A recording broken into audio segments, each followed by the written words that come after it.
8. On the nature of signs. In the following brief manuscript, written in 1873, Peirce makes it as clear as anywhere in his writings that he is not one of those semioticians who emphasize the arbitrariness of signs. Every sign, even a prediction of a future event, has a physical connection to the object it represents. The three characters material quality, pure demonstrative application, and appeal to a mind that he here attributes to signs also correspond to the three categories in his new list of 1867 that he eventually generalized into firstness, secondness, and thirdness. The manuscript concludes with a reaffirmation of the main point of Peirce's 1868 essay Questions Concerning Certain Faculties Claimed for Man, in which he held that even our thoughts, ideas, have the characters of signs. Source, Writings of Charles S. Peirce, 3, 66-68. A sign is an object which stands for another to some mind. I propose to describe the characters of a sign. In the first place, like any other thing, it must have qualities which belong to it whether it be regarded as a sign or not. Thus a printed word is black, has a certain number of letters, and those letters have certain shapes. Such characters of a sign I call its material quality. In the next place, a sign must have some real connection with the thing it signifies, so that when the object is present or is so as the sign signifies it to be, the sign shall so signify it and otherwise not. What I mean will best be understood by illustration. A weathercock is a sign of the direction of the wind. It would not be so unless the wind made it turn round. There is to be such a physical connection between every sign and its object. Take a painted portrait. It is the sign of the person for whom it is intended. It is a sign of that person in virtue of its likeness to that person, but this is not enough. It cannot be said of any two things that are alike. One is a sign of the other, but the portrait is a sign of that person because it was painted after that person and represents him. The connection here is an indirect one. The appearance of the person made a certain impression upon the painter's mind, and that acted to cause the painter to make such a picture as he did do, so that the appearance of the portrait is really an effect of the appearance of the person for whom it was intended. The one caused the other through the medium of the painter's mind.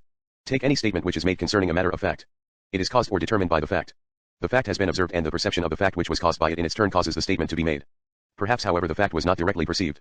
The statement may be a prediction. In that case, it cannot be said that that which follows after has caused that which precedes it, the prediction, but if the event has been predicted, it has been through some knowledge of its cause, and the same cause which precedes the event also precedes some cognition of the mind which gave rise to the prediction, so that there is a real causal connection between the sign and the thing signified, although it does not consist in one's being the effect of the other, but in both being the effect of the same cause.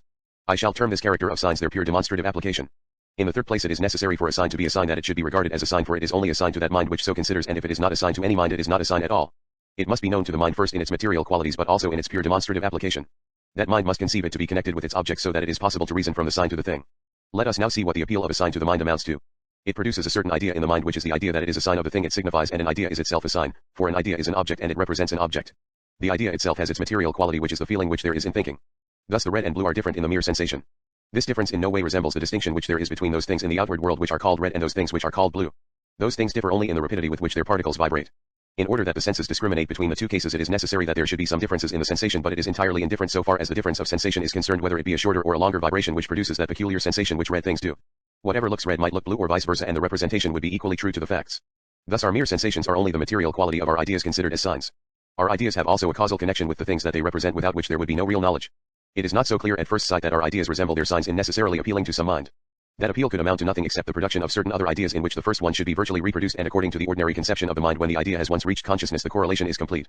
Nevertheless, I regard this as an error of a very important character.